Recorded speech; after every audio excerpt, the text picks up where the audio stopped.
మొఘల్ సామ్రాజ్యం అయితే బలహీనపడిపోయింది కానీ పూరి పైన మాత్రం బెంగాల్ నవాబుల కన్ను మాత్రం తగ్గలేదు. ఆ సమయంలోనే దక్కన్ పీఠభూముల నుంచి ఒక సింహ గర్జన వినిపించింది.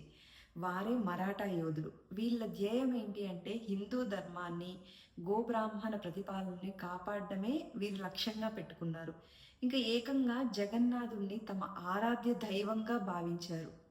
బెంగాల్ నవాబు అయిన అలీవర్దీ ఖాన్ వంటి వారు దోచుకోవడానికి వచ్చినప్పుడు ఆలయాన్ని మొత్తం ఈ మరాఠా యోధులు దాన్ని అడ్డుగోడలాగా ఎలా ఆపుకున్నారు, అసలు పూరి జగన్నాథుని ఆలయం కోసం మరాఠాలు చేసిన సేవలేంటి అనేది మనం ఈ వీడియోలో మాట్లాడుకుందాము.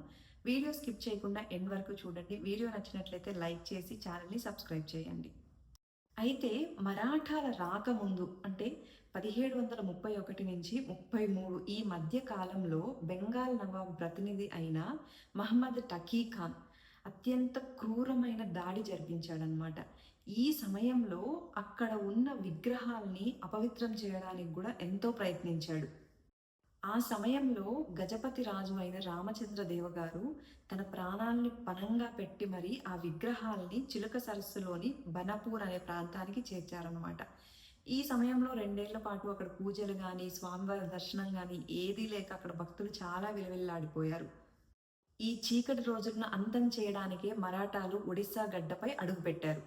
నాగ్పూర్ నాయకుడైన రఘుజీ బోన్స్లే ఇతని నేతృత్వంలోనే మరాఠా సైన్యం వచ్చేసి ఒడిశాలోకి ప్రవేశించింది. అయితే 1751లో బెంగాల్ నవాబు అయిన అలీవర్దీ ఖాన్ ఓడించి వీళ్ళింకా ఒడిస్సాని వీరి సొంతం చేసుకున్నారు. ఎప్పుడైతే మరాఠాలు వాళ్ళపై యుద్ధం గెలిచి ఒడిస్సాని సొంతం చేసుకున్నారో అప్పటి నుంచి మన పూరి జగన్నాథుని ఆలయానికి పూర్వ వైభవం అనేది స్టార్ట్ అయింది. అయితే ఇక్కడ మరాఠాలు కేవలం యుద్ధం గెలిచి అక్కడ పరిపాలన చేయడం కోసమే రాలేదన్నమాట. జగన్నాథునికి సేవకులుగా కూడా వచ్చారు. ఇక్కడ ఆలయ ఆదాయం స్థిరంగా ఉండడం కోసం ఎక్స్ రాజత్ భూములను కూడా కేటాయించారు. ఇంకా అక్కడ అసలు దాడుల భయం లేకుండా రథయాత్రలు వైభవంగా జరగడం కోసం భద్రతా ఏర్పాట్లు అన్ని పగడ్బందీగా చేసేశారు. ఇప్పుడు మనం చూస్తున్న పెద్ద పెద్ద ప్రహరీ గోడలు కావచ్చు, అక్కడున్న ముఖశాలలు కావచ్చు, మరియు చిన్న చిన్న ఉప ఆలయాలు కావచ్చు, పునర్నిర్మాణంలో మరాఠాలు చేసిన కృషినే గుర్తు చేస్తుంది.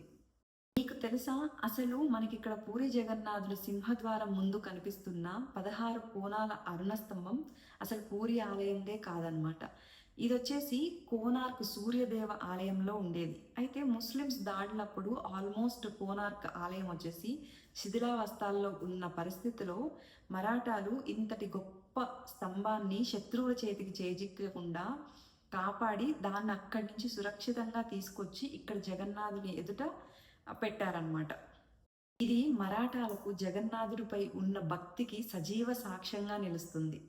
అయితే ఎన్నో దండయాత్రలు, దోపిడీలు ఇవన్నీ తర్వాత మరాఠాల పరిపాలనలో జగన్నాథుడు చాలా సురక్షితంగా ఉన్నాడు అనుకునే సమయానికి మళ్ళీ ప్రపంచాన్నే గజగజలాడిస్తున్న, అంటే ఆలయాల్ని దోచుకోవడం, సంపదలను దోచుకోవడం, ధర్మాన్ని నాశనం చేయడం, వాళ్ళని పరిపాలించడానికే వస్తున్న బ్రిటిషర్స్ కన్ను ఇండియా పైన పడిందనమాట.